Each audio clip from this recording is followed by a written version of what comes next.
একটা ব্যক্তির প্রকৃত চরিত্র প্রকাশ পায় তার রাগের মধ্যে দিয়ে।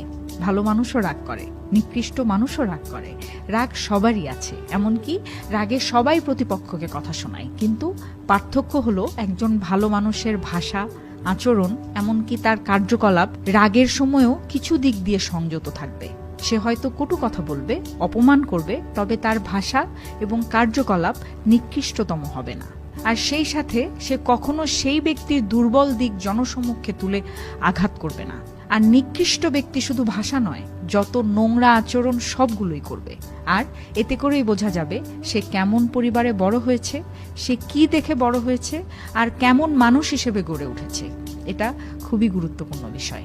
গীতিকারের এই কথার সাথে আমি সহমত। নিকৃষ্ট মানুষ রাগের সময় শুধু নোংরা ভাষা প্রয়োগ করে তা নয়, একজন ব্যক্তির দুর্বলতা নিয়ে জনসমক্ষে আঙ্গুলও তোলে। কোনো সময় ভাঙচুর, প্রহারের মতো ঘটনাও ঘটায়। আর যে সমস্ত মানুষ এই সমস্ত কাজ করে, খোঁজ নিয়ে দেখা যাবে পারিবারিকভাবে তাদের মাঝে মানুষকে সম্মান না দেয়া বা কারো দুর্বলতা নিয়ে মানুষের সামনে খুঁচিয়ে কথা বলার চর্চা আছে।